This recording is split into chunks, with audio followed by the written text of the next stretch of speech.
अल्हम्दुलिल्लाहि रब्बिल आलमीन वल आकिबतु लिल मुत्तकीन अस्सलातु वस्सलामु अला सय्यिदिल मुरसलीन। रोशन रास्ते के मुतलाशी तमाम लोगों को अस्सलामु अलैकुम। आज हम बात करेंगे उन दुआओं पर जो अल्लाह ताला ने मोमिनीन को कुरान पाक में सिखाई, जो कि खास तौर पर उनकी औलाद के लिए हैं। औलाद के लिए दुआ करना अंबिया और मोमिनीन का तरीका रहा है। हजरत इब्राहीम अलैहिस्सलाम ने दुआ की, अल्लाह ताला से कहा, रब्बी हबली मिनस सॉलिहीन, ऐ मेरे रब मुझे नेक औलाद अता फरमा। तो इब्राहीम अलैहिस्सलाम की इस दुआ से हमें पता चलता है कि अल्लाह ताला से सिर्फ औलाद ही नहीं मांगनी चाहिए, बल्कि नेक और साले औलाद मांगनी चाहिए, क्योंकि नेक और साले औलाद के बारे में हुजूर सल्लल्लाहु अलैहि वसल्लम ने इरशाद फरमाया कि नेक और साले औलाद के नेक अमाल की ठंडक माँ बाप को कब्र तक पहुंचती है।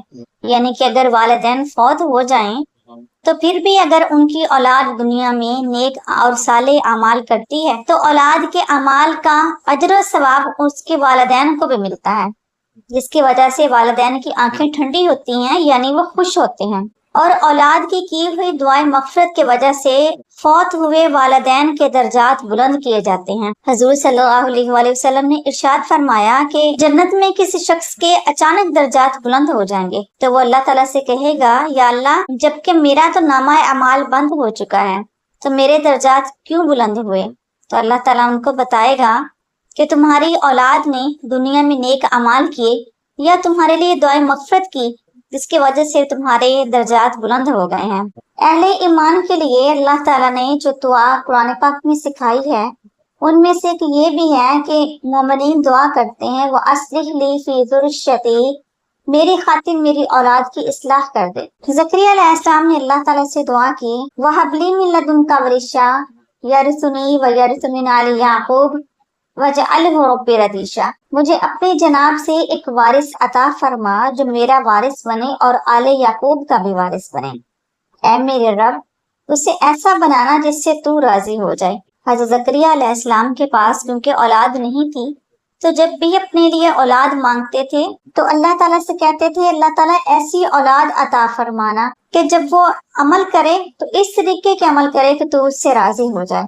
हजरत इब्राहीम अलैहिस्सलाम की बहुत मशहूर दुआ है कि आप अल्लाह ताला से कहते थे, रब्बी जअलनी मुकीमस्सलाति व मिन ज़ुर्रियती रब्बना व तक़ब्बल दुआ, ऐ मेरे रब, मुझे और मेरी औलाद को नमाज कायम करने वाला बनाना, मेरी ये दुआ कबूल फरमा। तो सिर्फ अपने लिए ही नहीं बल्कि अपनी औलाद के लिए भी दुआ मांगते रहना अंबिया का तरीका था। सूरतुल फुरकान में आयत नंबर 74 से 76 तक अल्लाह ताला ने मोमिनीन के लिए खास तौर पर दुआ सिखाई जो वो अपनी औलाद के हक में करेंगे। अल्लाह ताला ने इसमें इबादुर रहमान यानी कि अपने खास बंदों की निशानियां बताई हैं।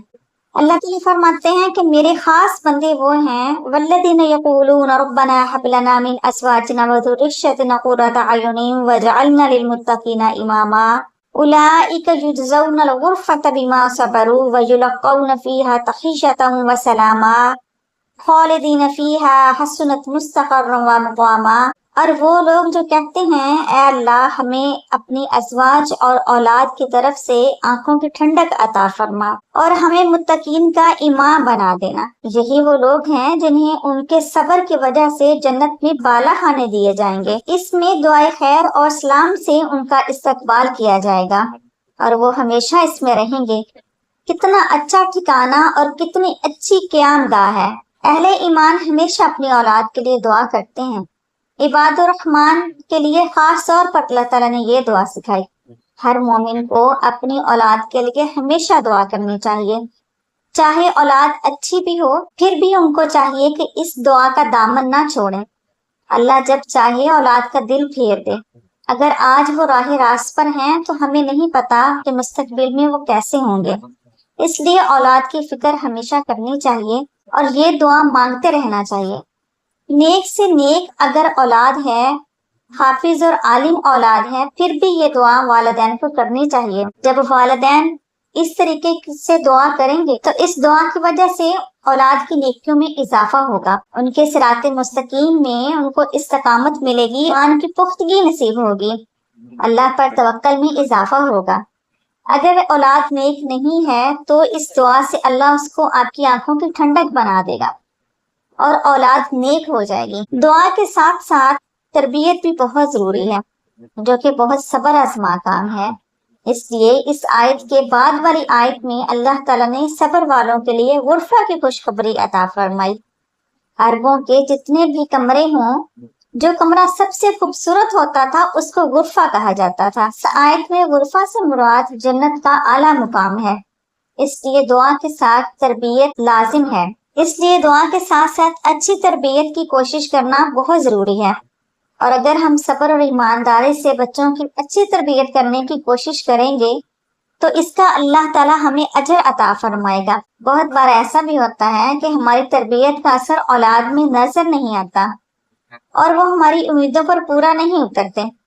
نوح علیہ السلام کے 4 بیٹے تھے، ان میں سے 3 بیٹے بہت اچھے کردار کے تھے، لیکن ایک بیٹا حضرت نوح علیہ السلام پر ایمان نہیں لایا، اور نوح علیہ السلام کے طوفان میں جیسے آپ کی باقی قوم غرق ہوئی، حضرت نوح علیہ السلام کا وہ بیٹا بھی اسی قوم کے ساتھ غرق ہوا۔ تو ہم حضرت نوح علیہ السلام کی تربیت پر کچھ شک نہیں کریں گے، اور اگر انسان کے بس میں ہو تو ساری اولاد سنوری ہوئی ہو۔ یہ بھی بچہ والدین کو پریشان نہ کرے۔ اولاد کو صراط مستقیم پر قائم رکھنا اللہ کے حکم اور کرم سے ہے، کسی والدین کے بس کی بات نہیں ہے۔ ہم صرف کوشش کریں گے اور اللہ کریم سے دعا کریں گے، اللہ تعالیٰ اپنے کرم سے ہماری اولاد کو ہماری آنکھوں کی ٹھنڈک بنا دے گا۔ کئی بار ایسا بھی ہوتا ہے کہ جب اولاد بگڑ جاتی ہے تو ہم دعا مانگتے ہیں۔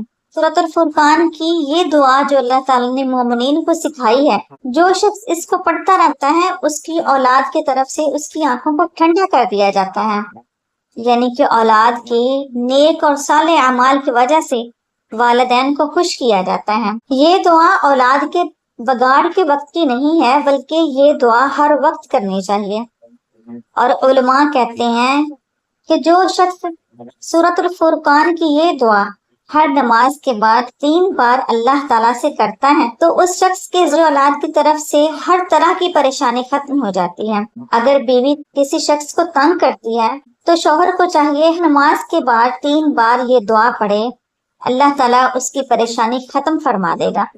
اور اگر شوہر عورت پر ظلم کرتا ہے تو اس کو بھی یہ دعا ہر نماز کے بعد 3 بار پڑھنی چاہیے تاکہ اس کی پریشانی ختم ہو جائے۔ اولاد سے بڑھ کر دنیا میں کوئی چیز عزیز نہیں ہے، تو اس نعمت کے لیے ہر ٹائم یہ دعا کرتے رہنا چاہیے تاکہ اولاد نیک اعمال کرے اور اس کو اللہ تعالیٰ کامیابیاں عطا کرے، اور اولاد کی کامیابیاں اور نیکیاں دیکھ کر والدین خوش ہوں اور ان کی آنکھیں ٹھنڈی رہیں۔ اللہ تعالیٰ ہماری اولادوں کو ہمارا فرما بردار بنائے اور ہمیں ہمارے والدین کا فرما بردار بنائے۔ اللہ تعالیٰ ایسے اعمال لے کہ ہم اپنے والدین اور اساتذہ کرام کے لیے صدقہ جاریہ بن جائیں۔ وآخر دعوانا ان الحمد للہ رب العالمین۔